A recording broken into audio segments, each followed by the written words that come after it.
Så er vi på vej over mod Orust og Tjørn. Ind over Stenungsund.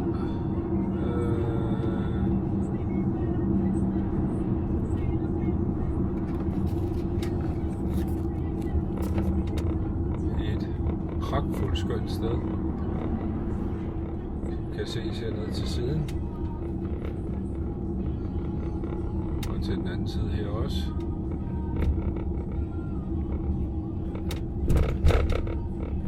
Et skønt sted. Med ikke ret mange campingpladser, men der er nogle stykker, som er værd at tage. Der er den store, vi skal ned. Der kommer her lige om lidt her. Campingpladser, når vi kommer over den næste bro, som er skulle være efter sigende en rigtig god campingplads.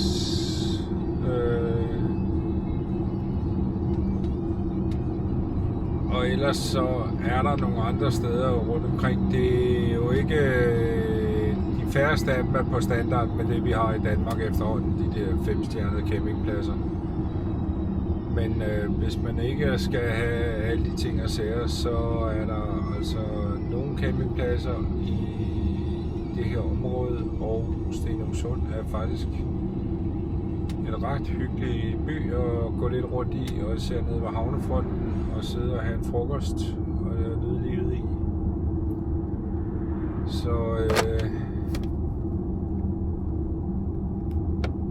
Og så kan man jo tage færgen herfra, de små gratisfærger herfra, og så op mod Lysekil og videre ud i hele skærgården hjem, som helt klart kan tilrådes. Og en vej, som også er forbavsende smuk, det er, når man kører fra her på Orust, kører fra Hønø på Nordøen og over mod Hullevad. En virkelig flot tur også, som her, hvor man har hele viewet ud over siden på bilen.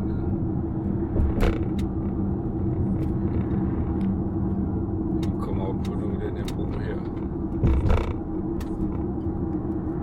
Og endelig er der ikke noget vejarbejde.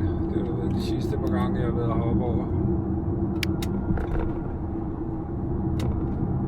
Der har vi hele udsigten ud over det Stenungsund og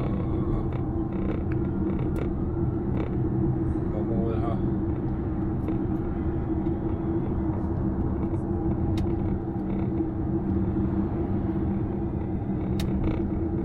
Flot landskab. Så kan helt klart anbefales til en tur.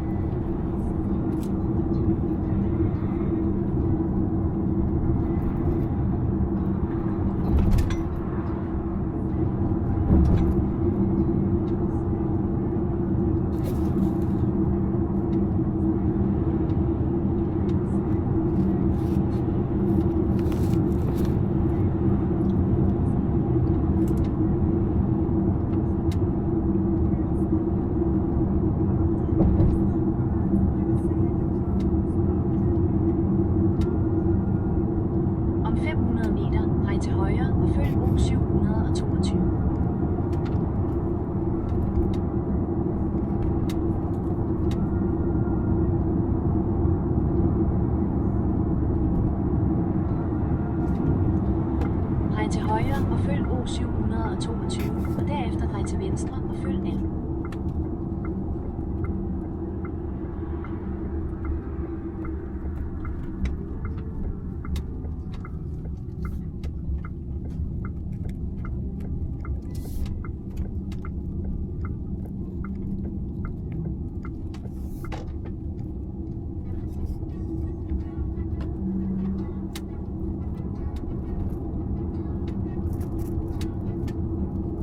Drej til venstre og følg L.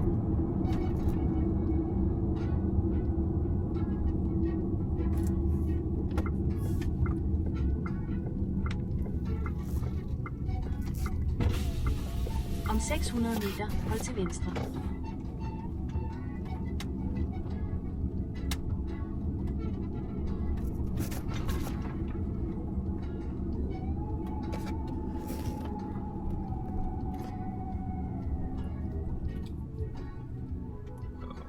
Der er sgu ikke meget.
Hold til venstre ved stopskiltet, og derefter destinationen er til venstre.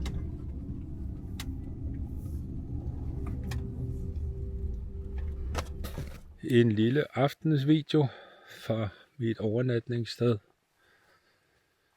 her i det svenske. Det er så fint her, så det er med herreomklædning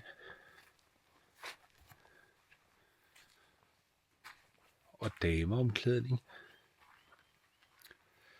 Så og vinden har lagt sig nu. Nu er det der til at gå rundt her. Det har været hundehamrende koldt. Jeg havde trøjer på og lange bukser. Det er jeg stadigvæk på. Men jeg skulle også have jakke på her ved aftensmadstid, da jeg lavede mad. Og der var det sgu rimelig koldt. Men vandtemperaturen er okay. Og lige en tur i vandet. Og nu står den mosen herude og koger lidt. Mosemkonen.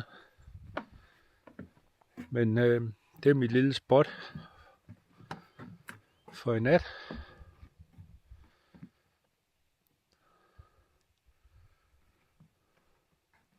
Der ligger lige et hus deroppe.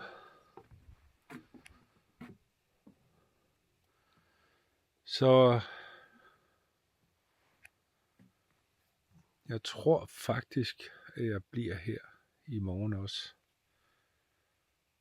Og tager en arbejdsdag med lidt computerarbejde. Jeg har noget eltegninger, jeg skal lave færdig. Jeg tror faktisk, jeg bliver her en dag i morgen og hygger mig lidt. Jeg skal lige se, om jeg kunne få lidt bedre internet. Der er virkelig dårligt internet her, fordi så kunne jeg sidde og lave noget tegnearbejde og sidde og nyde udsigten her. Men nu må vi lige se, ellers så må jeg køre lidt videre nordpå, om finde et spært der. Jeg har siddet og kigget lidt og har fundet et enkelt sted eller to, inden jeg kommer for langt opad og kunne sidde og kigge. Så nu må vi lige se, men ellers kommer der en video i morgen tidlig, når solen den står op og kommer op hernede, dernede bagved og vækker mig i morgen tidlig. Så nu må vi se, men det er godnat herfra og sov godt. Ses i morgen. Farvel. Så er det søndag morgen. Turen fortsætter mod nord. Det er overskyet og lidt blæsende, så derfor så vælger jeg at køre videre og se om jeg kan finde noget sol længere nordpå og lidt bedre internet. Så det er det, der står for i dag. Det er en 1,5-2 timers kørsel, og så må vi se. Og nu vender vi lige rundt til vi kan få vejen opad og sige farvel til vores spot her i nat.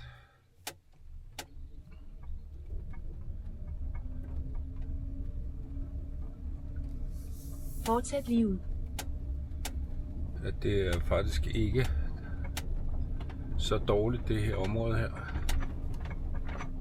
Sweet love, sweet chariot, coming for to carry me on.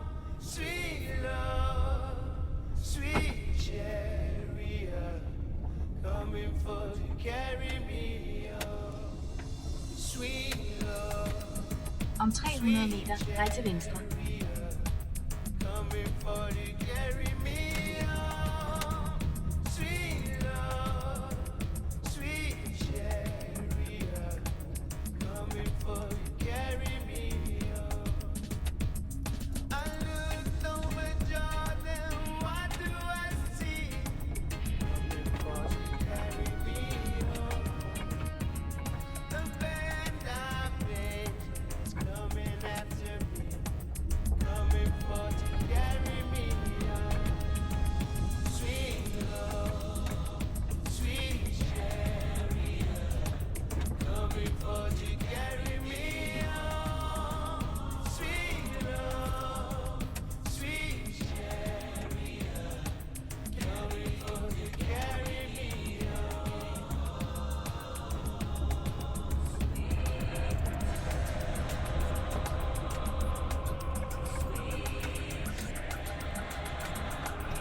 Drej til venstre. If you get there before I do, for to carry me on, then Lord, my friends, Så er vi kommet ud på de lidt små veje. Ude i ingenting. Der har ikke været nogen biler de sidste 15 km eller sådan noget lignende. Og nu skal vi have 7 km endnu, før vi skal dreje lidt væk fra... Der var lige et dyr nede. Hvad var det for en? Nå, det kunne jeg ikke nå at se. Men for mig er det lidt sjovt at komme herud på de her veje her og se, hvad der er dyr og ikke dyr, der løber rundt herude. Men det er de her veje, jeg vælger at køre på, nyde livet, komme ud, komme væk. Det er bare skønt. Så er vi ved Dalslandskanalen. Et super fint område med en lille stykke, man kan lege.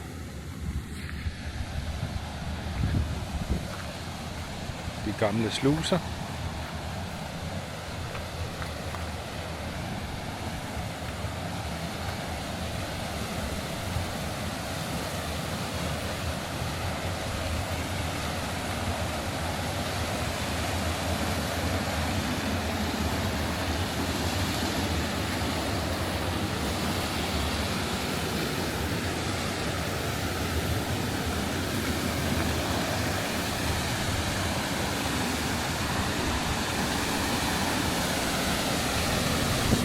Jeg ved ikke, hvor gammel denne her er her. Men spørgsmålet er, om den kan blive brugt. Det tror jeg faktisk, den kan. Fordi der er bump på vej, eller bro hen over vejen.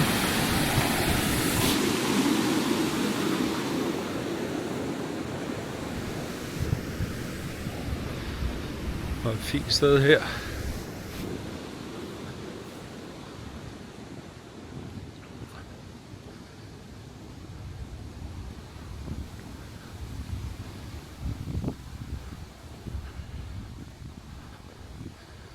Der er en hel del kanoer, der kommer forbi. Og så er der et lille ishus. Glas Café.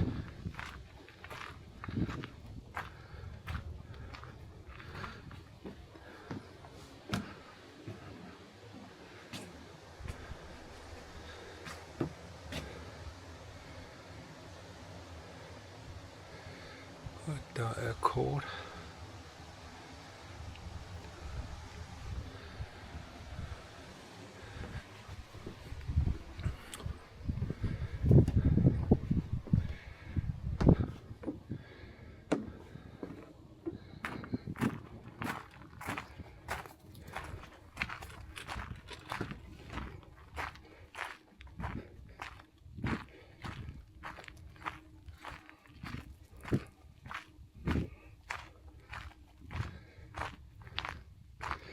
Der må være noget elværk her. Jeg synes, jeg kan høre en generator stå og snurre. Hvad har vi derinde?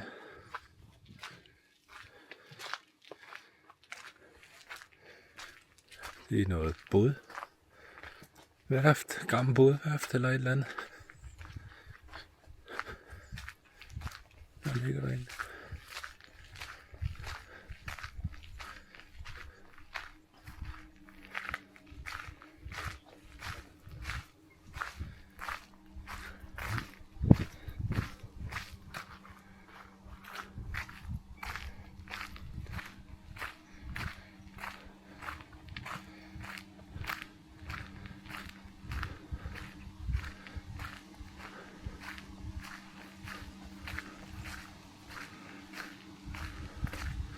Jo, den er derovre. Der står den og producerer lidt strøm.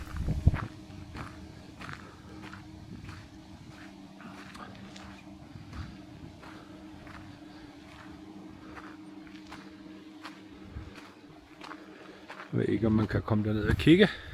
Her er en lille fin bro. Det må åbenbart virke, den kanal her, fordi der blinker der rødt lys der.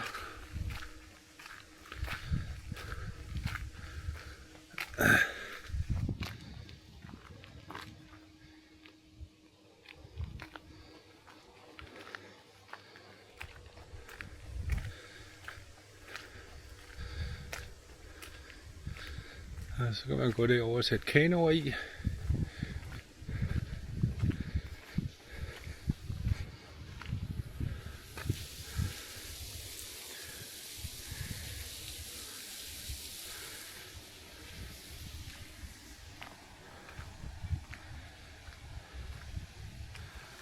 Og et smukt udsigt ud over søen. Og her, hvor de bare kan lukke ud, hvis der kommer for meget smeltevand.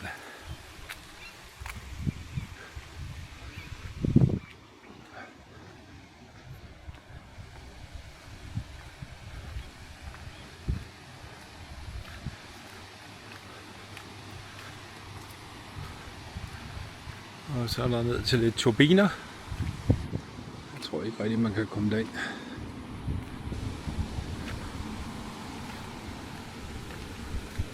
Nu må vi se. Vi kan prøve ad.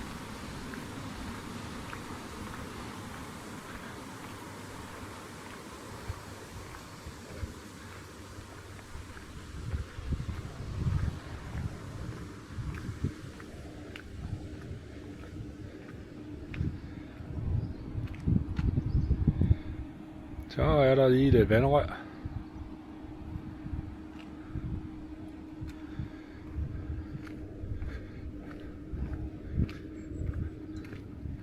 Og på generator derinde.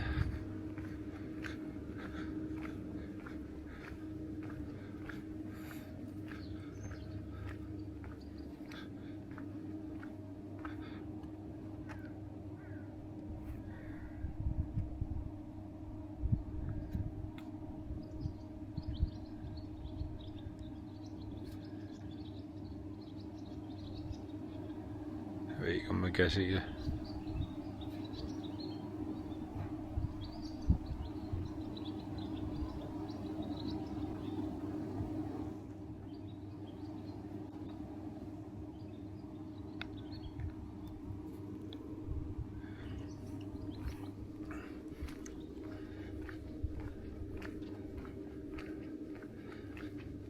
kunne være sjovt at vide, hvor meget produktion de kunne lave på det her lille anlæg her. Men det bliver nok nogle megawatt alligevel på et år, når der løber de rør ned igennem.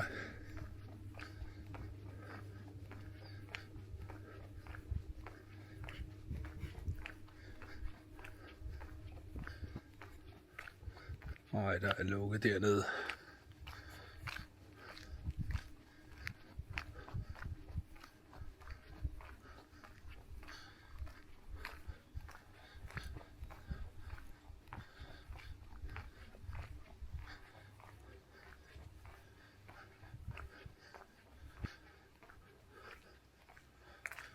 Man kan ikke komme videre ind og kigge.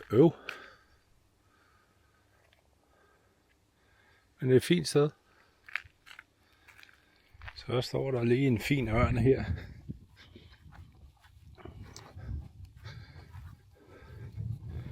Ledet ud som en stol.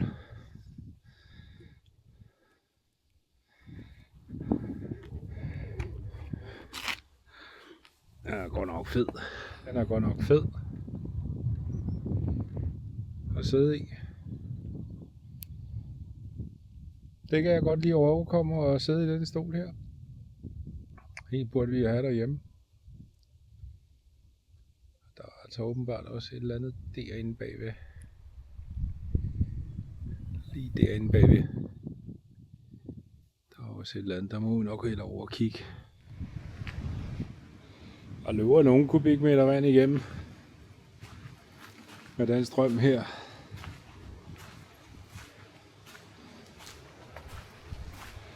Og altså meget godt knald på. Nå for helvede, nu har jeg kvaret mig. Der kan jeg ikke komme op. Der er 2 kajakker, der kommer.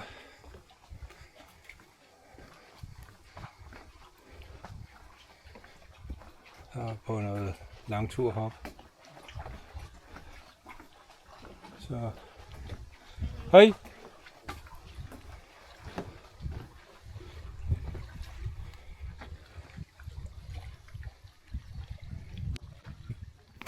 Der kommer 2 mere.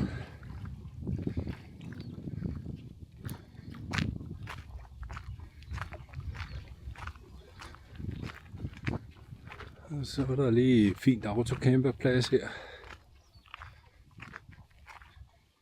Det er ikke så ringe endda.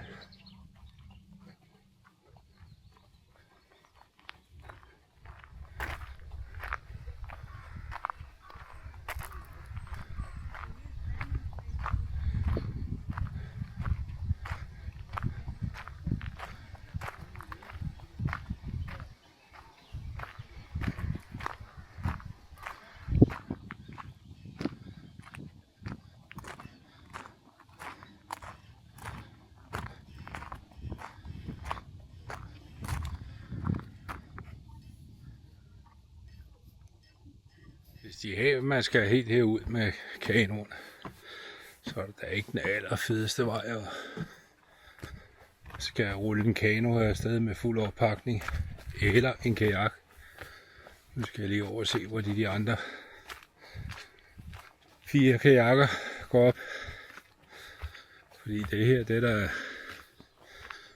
lidt besværligt at transportere sin kano eller kajakker. Men de fortsætter videre ned, de der kajakker. Så vi må ned og kigge.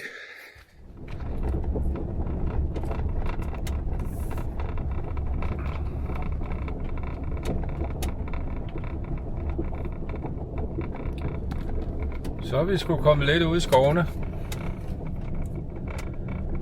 Der burde gerne være en shelter hernede bagved. Ifølge kortet. Det bliver lidt spændende at se.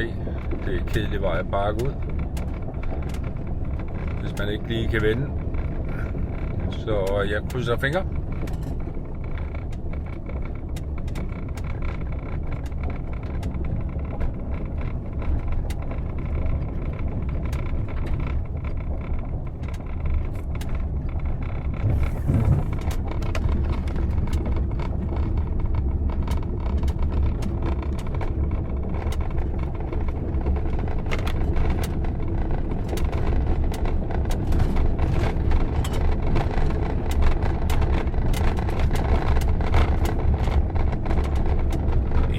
ligefrem den fedeste vej, den her. Men vi kommer der fremad.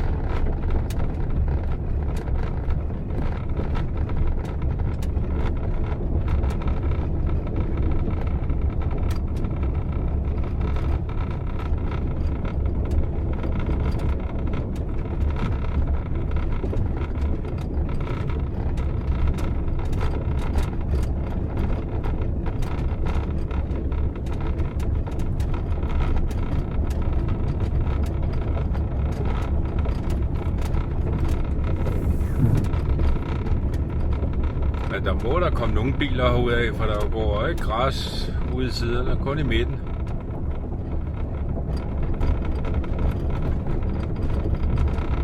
Så der må der komme en i ny og næ og køre herned.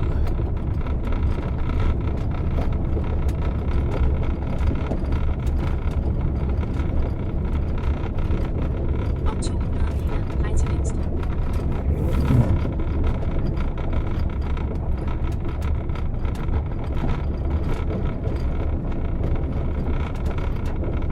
Ej, der er en sø. Drej til venstre, og derefter destinationen er til højre. Så vi skulle ramme rigtigt.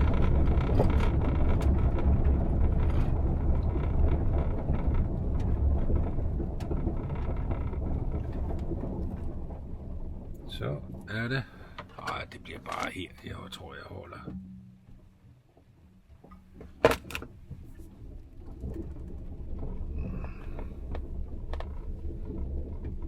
Der var en shelter mellem det oppe bagved, men det her, det er jo faktisk den, jeg gik efter.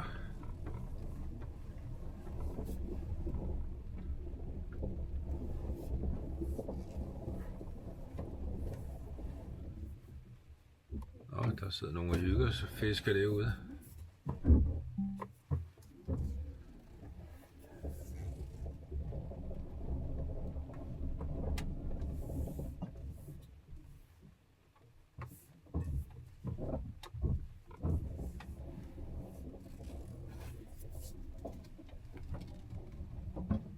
Så må der jo altså være fisk derude i søen. Men det her, det bliver sgu midten for i nat. Så der kommer en video lige om lidt med området. Hej så længe. Så er der endnu en hilsen fra et lille spot, jeg har fundet. Helt ned til en sø. Det eneste det er bare, at det er skide koldt i dag. Så der er kommet det store varme tøj på. Og det har væltet ned med vand. Og det blæser nu som rimelig meget. Så det er hvad jeg er på nu. Og kørt i lidt skæver. Det er lidt store sten næsten. Nej, så store er de jo ikke, men de er ikke behagelige at køre i. Og ellers så har jeg måttet pakke mig lidt ud og ind og dække mig lidt til på grund af regn. Og jeg håber på, at det snart bliver lidt tørvejr, fordi der er godt nok kommet noget vand ned. Men ellers så tager jeg nødløsning på lidt hurtig mad her i døren. Jeg gider ikke at række til, for det hele det flyver væk. Så det var en gang hurtigt et eller andet. Biksemad med nogle grøntsager i.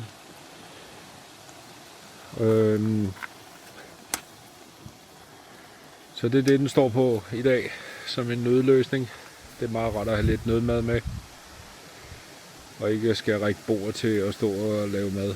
Men det er turen for i nat til i morgen. Og min pæne nyvaskede bil, den er ikke specielt nyvasket mere.